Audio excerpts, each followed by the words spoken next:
So tonight we are going to have the topic, which is the pressure of being a provider. We're going to be unpacking a few things, which is, you know, what does it take? What does it mean? And I want to, introduce for those that don't know me, I'm Latanya Bentley. My co host is Sean Guy. And tonight we have our guest, Joe. If you want to follow him, he's JO83. JO83. And then you could also follow myself and my boy Mark Williams. Shout out to Maxwell79. We have a brand called Heroes of the World, Like consisting it. of original characters that represent different countries. So we have the comic books, t-shirts, posters. We also have our own studio, which is known as Hot W Studios. Mhm. We provide services such as graphic design, illustration, children's books, and all that good stuff. Nice. So also check that out too at HOTW dot studios on IG. I'll just plug Right. that in the chat too. Yeah, throw it in there. Yes. So Yeah. yeah, so we're just gonna make sure you follow. Just he's gonna plug it in. Make sure you follow them, Mhm. and they're wonderful stuff. So yeah, now that we have everybody on, let's just jump in. Let's jump in And and get started. yeah, let's All get right. So, what did being a provider look like in your home when you were growing up? Oh man, man, growing up in my household, it was doing whatever it took to put food on the table Hmm. and to make sure we're all fed and clothed. Like that was it. Hmm. Earliest days. So my parents, mom was a work as a seamstress on the side, but then worked for this company for 8 years, and my dad was a cab driver Hmm. around the west end of Toronto. So he was out there in like the roughest neighborhoods, picking up fares and whatnot, and from like Jane and Finch to like Lawrence Heights slash Jungle. He was all over those areas, just working as a cab driver, and it was risky stuff. It was Hmm. very risky stuff. He would. I remember one time we all we're all we're all in front of the TV. I still live with him. Um, but we're all in front of the TV watching basketball, and he was in between the halftime. He was telling me about how it was crazy. It was kind of right. He like sweat and suffered to help us out because he was just working these shifts, these crazy Hmm. shifts as a cab driver in these areas, risking his life. He would tell me stories about, him being held up at knife point Oh wow. by by a dude that wouldn't pay his fare, that he had asked to pay his fare. Um, Stories about him chasing down another person for their fare, him having to drive these random people to these spots around those areas. So it was just like that's what it took for him to be a provider, is just making those risks, right? Hmm. And he was hard on us back in the day, but now I can see why, I right? kind of see why. He didn't want us to like enter those areas. But no, I will say it was about a bit around the rough around the edges. Hmm. It did affect me in some way, um, or in a lot actually. But no, I see it now. Do you find that you've grown into much of the same, Uh, or Um, you've kind of done the pivot where you're like after seeing that there's got to be a better way type of thing? um, I could say I recently made the pivot Hmm. to say, I can get an easier life for myself, or set myself up for success in a way where things are slightly easier than the way he had it. Right. But no, no, I remember even while starting Heroes of the World, Mark and myself, we were same thing as my dad. We were like all over the place trying to do odd jobs to make money while we start this thing, right? Like Hmm. I was like all over the place from like being a movie extra to like doing all these odd retail jobs just to like provide not only for myself but like to help my folks out because I'm not there for free. You know what I mean? I'm not here for free. Right. I'm contributing some way for whether it's rent or groceries and stuff like that. So I'm I was just trying to do my best to keep afloat, you know? So Yeah. for you specifically, when Mhm. was the first time that you felt responsible for someone else? Oh man, I would say when I was responsible for somebody else. As of recent, my parents are up there in age. Mhm. They're in their late 70s, heading to 80, and I find myself having to like my brother and I find ourselves having to like, tend to them as much as possible, whether it be with like cleaning duties or um, groceries and stuff like that. It can be stressful, I can't lie. Mhm. Um, because at the same time I am freelancing, I am working on projects, and it's hard to like concentrate when everyone's pulling you in all these directions. There's days where I just want to be home and like work on stuff, work on another project, comic book project, Mhm. or another client thing, but I can't because everybody's calling your name. They're like, "I need help with like the lawn work," or "I need you to go and do this." So it has its challenges. Yeah. Um, I try and provide as much as possible or help out as much as possible, but just for sanity's sake, I'll head out to like a co-working space for like 8 to 10 hours and then Yeah. come home, You need make to sure everyone's straight you need to before I unplug do that. sometimes. Exactly. How Exactly. about you, Sean? Like, how do you? Well, the question goes back to you. Mhm. Um, for me, growing up, um, I grew up with two like super hardworking parents. Um, and like we grew up, it's funny, we grew up poor, but I had no clue. Like I had no clue we were poor. Like I had no idea we were struggling. Um, they never showed us that side of it. Hmm. Uh, they were just always on the go, always doing something. And more like my mom specifically is an absolute machine. Like I I laugh at women today who are like, I'm a strong, independent woman. Um, yeah, go check with my mom. My mom will tell you what a strong, independent woman is. Like this woman broke her Hmm. arm at 7 o'clock in the morning and went right back to work at 3 o'clock in the afternoon. They had to send her Hmm. home. They were like, not a chance. But if they didn't send her home, she was going to work that shift too. And she worked in a factory.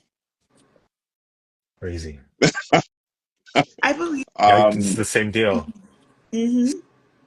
Same deal. Like, growing up in elementary school, you're like, oh, everything's cool. But then you get older and you realize, oh my goodness, we're struggling. And my dad I remember being, what was it? Was I 11? 11 or 12? And my dad straight up told me that we were struggling. mhm. We Oh, were he told you. struggling. He's struggling. Yo, like, He listen, usually this is what it keep is. that a secret. Yeah. But he told me, he one day snapped and told me, and I was like, damn, this is a bummer. That's when you You know what know. I That's when you mean? know it had to have been really bad for him to say something. Yeah, Hmm. yeah. Hmm. But it's funny because like with my mom again, right? Like I remember at 14, 13, 14, something like that. Hmm. I worked a summer at her workplace, and I don't think I ever felt more like I was being treated like a machine than that summer. And I wasn't even doing what she was doing. Like they just had us doing like the stuff that kids can do. Hmm. Mm. And I was like, this is ridiculous. Yeah, But that was one summer and I had it. I didn't do another summer. It's crazy. yeah. Things were. so different back then. But it's that pressure. Like they have the low key pressure um, Hmm. that's behind the scenes. I think people Hmm. are now are more. You, you find your rare people that will keep it a secret, but people are more outspoken now, and they'll just come out and say what it is. Yeah, I just Hmm. want to respond to this question. It's not that my mother was working harder than my father. Um, my father was working a vastly more dangerous job. Like he, so he was a cop. So he was working like more, and he was Hmm. like actually a detective too, right? Like undercover detective and all that stuff. So his job Hmm. was vastly more difficult. So it wasn't something that he would really tell us much about. Um, like so it's a little bit different there. So we got a little bit more insight into what my mom did, but Hmm. like I said, for sure, like my mother was a machine. Like so was my dad, but like my mother absolutely was. Like because my mother also like after work, like she would be the one that got home first and like did the cooking, did this, did that, did whatever, or she cooked before she went to work. Like my dad did all the dad stuff, like that we as kids didn't care as much about. Like I didn't care who built this and who fixed that and who, you know what I mean, lifted this and moved it around and stuff. Like I didn't care who gave me food. Right, that's it.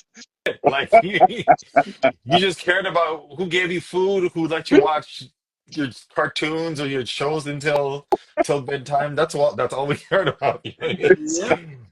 Yeah. Exactly. So dad got no points, you know what I mean? Yeah.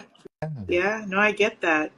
So, Joe, do you feel comfortable when it comes to asking for help, or do you feel like it's a weakness? I'm very, very comfortable with asking for help. Listen, I do take on a lot, I'll admit, but if I do need the help, I'm not afraid to ask for it. Hmm. Now, back then it's kind of like, I don't want to bother people. I don't want to seem like I'm whatever, but no, now it's just it's listen, It I don't know is this what it thing. is. I need help. You know what I mean? It's not going to make me less of a man or whatever. It's just, at this point, I'm not, it doesn't matter to me anymore. Hmm. Yeah. Yeah, I feel like some Yeah. people they know they need it, they know they want it, but they just feel really Hmm. bad about asking. But Mm-hmm. I'm the same, kind of the same way. Hmm. Like I feel once I'm really at that rut where I'm just desperate. Yeah. I'll reach out to my dad or whatever, and but I try my best at first to do as much as I can. Even if I have to go Yeah. without, I'll do whatever I have to do. So I would make that my very last priority Mm-hmm. to ask. Hmm. Same here. Same Hmm. here. Yeah. Hmm. Same here. I try to do, like I said, I'll do as much as I can myself. I'll Hmm. try and figure it out. But if I'm running in the roadblocks, I'll ask this person for help, or I'll ask that person, right?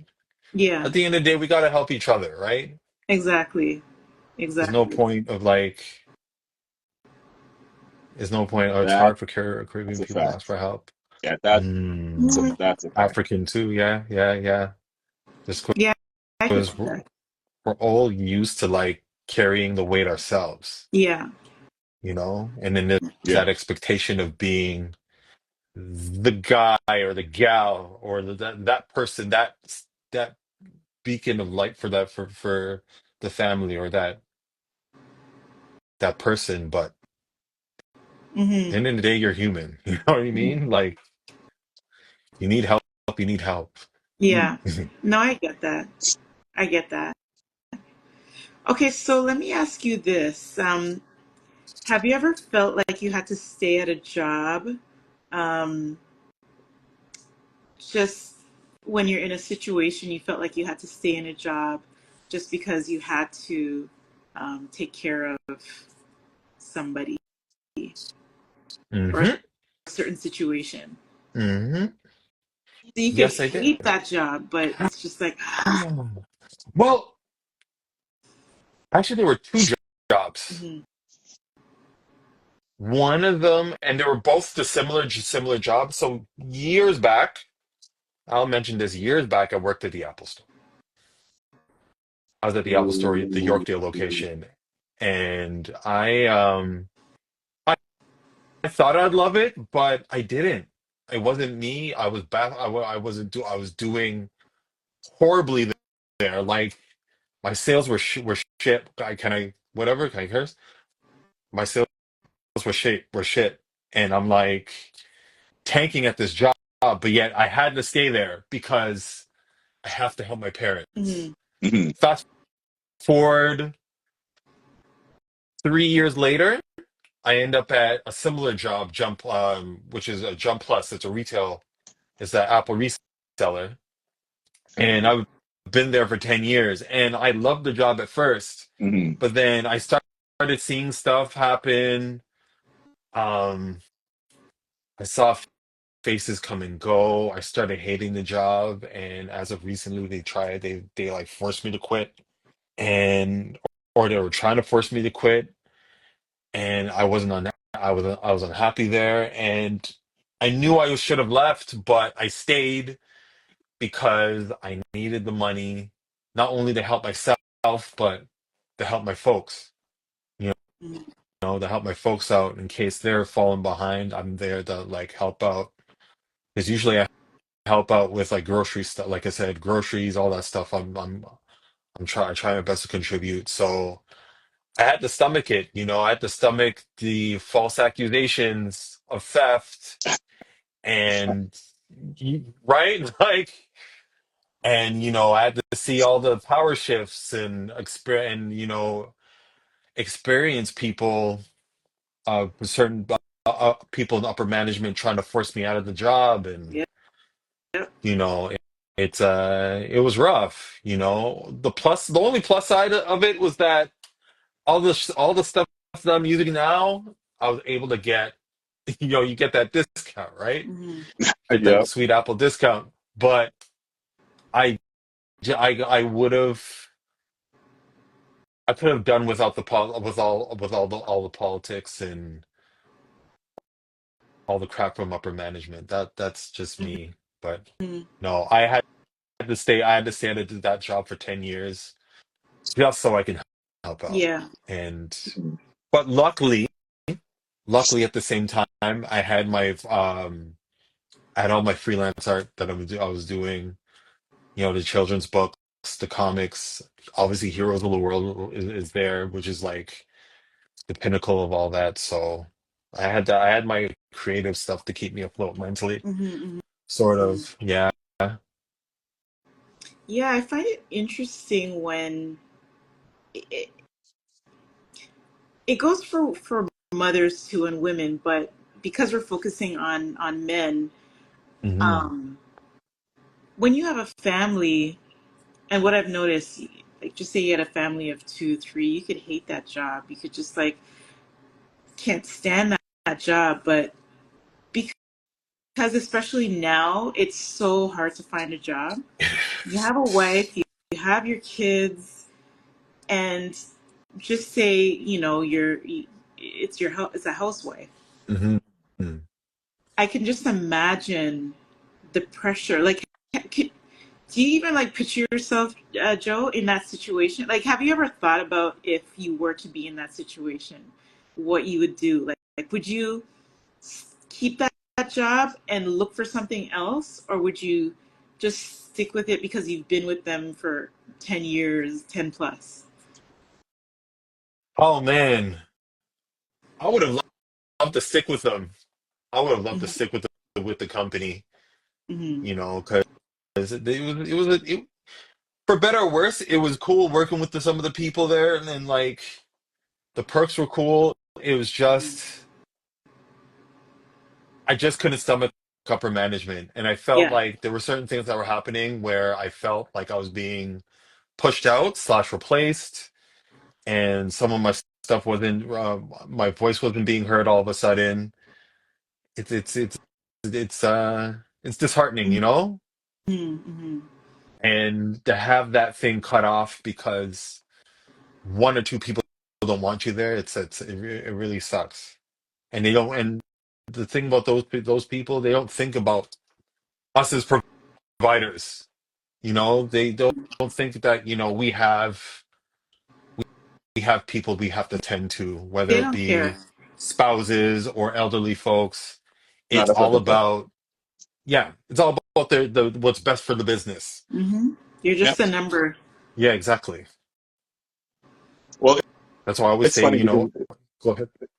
saying that like the you're just a number is the reason why my answer to that question is different from your guys' answers to that question Hmm. is because well, LT knows that story. I got taught that lesson in the financial downturn, like the recession in 2001, 2002.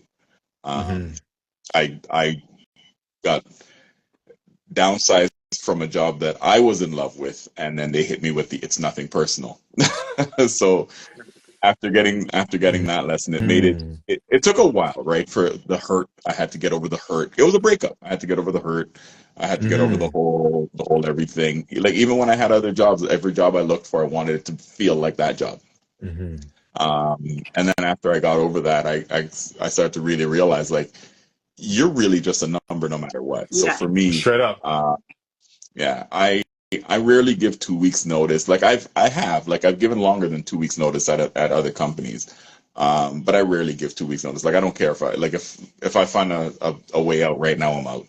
Um, I won't put up with much crap at Hmm. companies. So my answer is a little bit different, a little bit different. And I Right. and I kind of I Yeah. kind of lucked out. Like I took care of my nieces for some years, but while I did, I was actually at a company where I was loving it. So unfortunately, I didn't have that stress of having. So, so Sean, to kind of ask a question from what you said, when Mhm. the company let you go, what were the pressures that you felt when they let you go? Because of course you had your bills, you had your nieces that you had to take care of. You probably I don't know if you were living in a house. You were living in a townhouse, right? Yeah, yeah. But there was none because I got a $42,000 package in 2002. Lucky. That's a huge like yeah, that's a huge amount of money to be like put in your pocket at the start of summer. And like I thought I was gonna have the summer of Sean, and then I ended up getting a job. So I think I got packaged in April, and I got a job in May or June. So for me, like there was, and I had the package as well. So for me, like there was, like I escaped, right? Like I escaped stress. Yeah. Lucky. Okay. You're so Yeah, lucky. because usually people, especially men that are providers, they Yeah. feel that pressure once they hear those words. Thanks for coming out. You know, they feel the pressure because they have a family to take care of, Yes. and it's not easy, especially when you hate the job. Right. I remember when I had quit Jump like I said, forced out of Jump Plus. I or for forced to quit. In my head I was like, oh crap, I'm liberated, but how am I going to get money? Yeah. What am I going to do? I have the freelance thing, but will the clients come in? How often will clients come in to do the thing? Like, I was just like in my head about it. And you know what? It's funny. That same day, I went to the Catronata. They were Catronata was performing. That's how I remember. That's how crazy it was. So I was like, oh my goodness, I'm gonna be blowing my money on this concert Mhm. that I can't get back now. That I don't have a job. You relieve the Um, stress on a concert. yeah, basically, basically, it was yeah, it was rough. Yeah, It was rough thinking about that, but I can easily say I'm in a good place now. yeah. Mhm. Hopefully it'll be better. I want to be in a place where the clients are constantly flowing, They will and be. you know, So, that's yeah, so that's the hope. one question I want to ask: do you judge it as a good place based on the compensation that you're getting for the bullshit that you're having to handle, or the amount of crap that you have to handle? Period. Was this at the older, are you No, talking about in regards to the just older job or just in right now, general, in general. where whether I'm in a good place now? Yeah. So like if you're like let's say you're making a lot of money, but Mhm. you're being dealt a ton of crap, a ton of stress. Like for you, would you be like, okay, well it's a good place because the return that I'm getting for what I'm going through feels worth it at the moment? Or is it just I like this job because it's low stress. Doesn't pay the best, but it's low stress. Um, well, I would say this job that I'm Hmm. doing, like the for all the freelance stuff, it's pays slightly better than my part time, and the stress is manageable. Hmm. It is manageable, so I can push back. I'm somewhat my own boss. We're our own, but we're actually we're our own bosses at Hot W Studios. So whenever a client has some pushback, we can counter that, or we can kind of take a beat and be like, hey, and like call them or talk to them and kind of smooth things out, rather than as opposed to like being at a retail store and having a angry customer yell at you and then you have to bring that home. It's much better. Yeah, it's much better this way Hmm. than the other. So So you feel pressure now, or you're okay? Like you're at a good place? it's in waves. Like there's times where I'm pressured because there's so much demanded of me, but you I can only I have to. I always, like I said, I gotta take a beat for myself and be like, you can only do what you can do. Hmm. Hmm. You're not the only one that's providing for them. I have my brother there, so Mm. that also helps as Yeah, well. But for sure. Okay.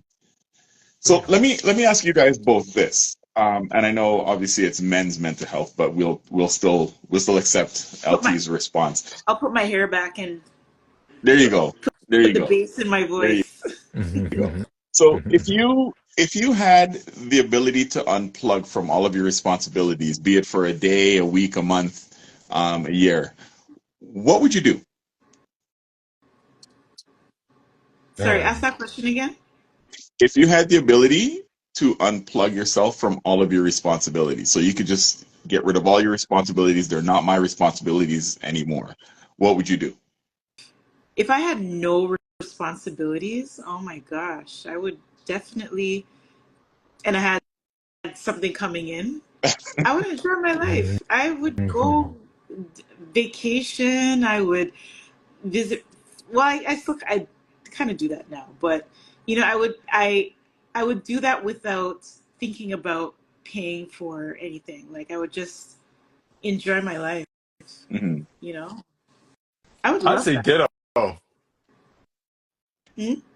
I'd say the same. I'd do the same thing. Mm-hmm. Same thing. Okay, but you I guys just gave traveled. me, you guys definitely gave me the the cover of the book story. Like here, this is how I can answer it. I would retrace my youth. Like I would go back to see like because I went back to see where I was as a kid in Canada. I would want to go right back to where I lived in Trinidad, see what that looked like, go see the rest of Trinidad. Let's go see where LT is from in Jamaica and where she's from in Panama.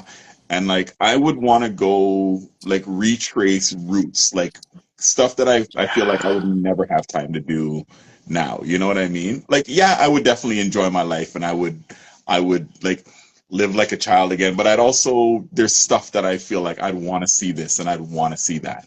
You know what I mean? I don't care about the Eiffel Tower. Like it's a big, giant, funny looking toothpick. Like I could care less about that stuff. I want to see stuff that pertains to me.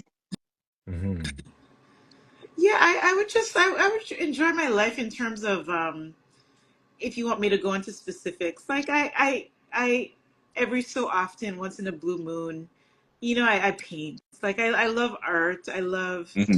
you know, going for walks and things like that. So I think I would just kind of elevate it a little bit more, do more of it, Hmm.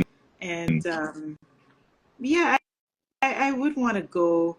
I would want to go to more concerts and enjoy things that I've never really got to experience. If I knew I didn't have the pressure of Hmm. all those other things that we have to deal with in life, I would definitely go and try things that I've never tried before, really. Um, to a certain extent. Like I wouldn't go bungee jumping or anything like that, but yeah, Mhm. I'd do exactly what Sean is doing. I'd go back retrace my home. roots. Yeah. Go Yeah. to Ghana. I want to try and go to Ghana this fall, but we'll see what happens there. But no, I'd go to Ghana, just take in, visit family that I haven't seen in like years. Um, See what Ghana's like now, because apparently it's like really beautiful compared to like when I went during the time. How do you think society um, defines a real man when it comes to providing? Oh Society man. being who? Providing, like in general, like for family, uh, girlfriend, wife. Hmm. How do you think society defines that word being a man when it comes to providing? A real man. Oh, this whole real man nonsense. Okay. Yeah, a real man. Real man, Yeah. right? Uh, I think society now they push that. I And like how they're now encouraging the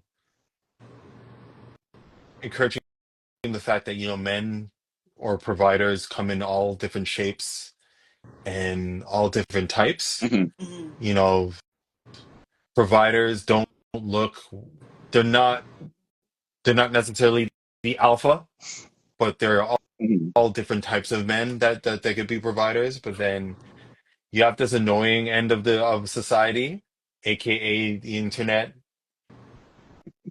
aka the manosphere that tells you that you have to have that six-figure job, or you have to have all the all, all the workings of a real man in order to provide, mhm, Hmm. which is BS. Which is BS. I say, like, if you want to be a provider, just be there. Be there the best way you can. Obviously, have your head on straight financially and emotionally, mentally, whatever, physically even keep your health intact. mhm, But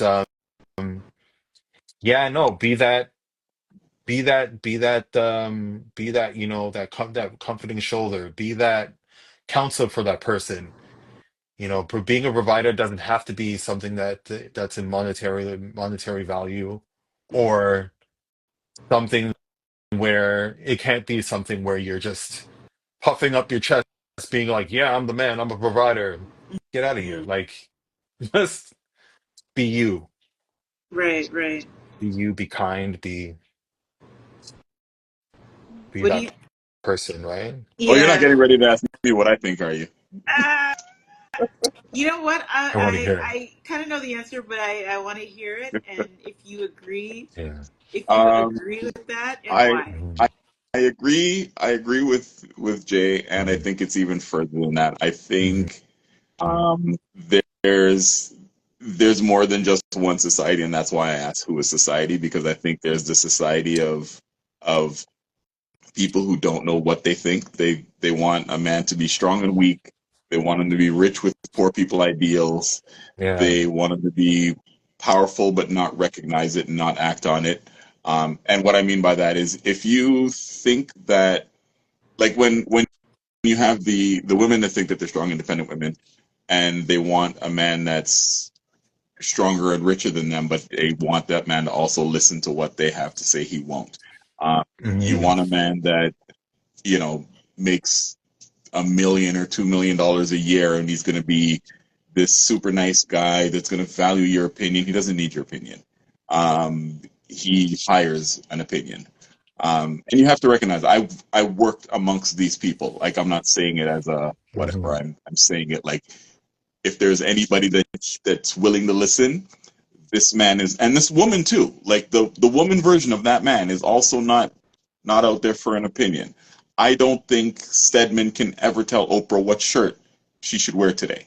She doesn't care. Yeah. You know what I mean? She hires a staff of people who put out clothes for her, and she'll wear that Hmm. Yeah. clothes. She does not need an opinion, right? Right. And that goes for every woman at that level and levels below, but still levels above us, right? And Hmm. that's men and women. Like, these people don't listen to people. That's not how they got where they got. Yeah. Um, but to take it to just men, I think for me, what I think a provider is, isn't it's not just money, because there's more than just that, right? Like, I think it's somebody who can be a foundation, somebody who, like, you don't have to question where they are. You don't have to question what they're doing. Like, Hmm. if your man is out, I know whatever he's doing, it's not something I need to care about. Hmm. You know what I mean? And then when he comes home, he does the things that he's supposed to do at home. Like, I don't think it's just money, because if it's just money, then that's what the relationship is going to be just money. Yeah. Hmm. It's just it's just providing that, like I said, providing that safe space for that person. That's what I feel is being a provider, and like Sean said, not having to question or control anything. You just y'all are just in it, and he's providing for you, you're providing for her, everyone's providing for each other. Working as a team. That's it. I agree with that as well. And whoever is watching, if you guys want to put in your 2 cents or ask any questions or give your comments, Mhm. feel free to do that because we're here to answer any of your questions. But yeah, no, I totally I feel the same way. I feel that if you're in something, if family or relationship, husband, wife, boyfriend, girlfriend, if you guys can be together and grow in certain ways where it doesn't necessarily have to always be about money, but if you can build that foundation together and work as a team and have that love, built around it, you can go far with that. Hmm. And I don't feel that you can't be with that person because they don't have, you know, they don't make, I don't know, what's a good amount, $60,000 a Right. year. They're not making six figures Hmm. Yeah.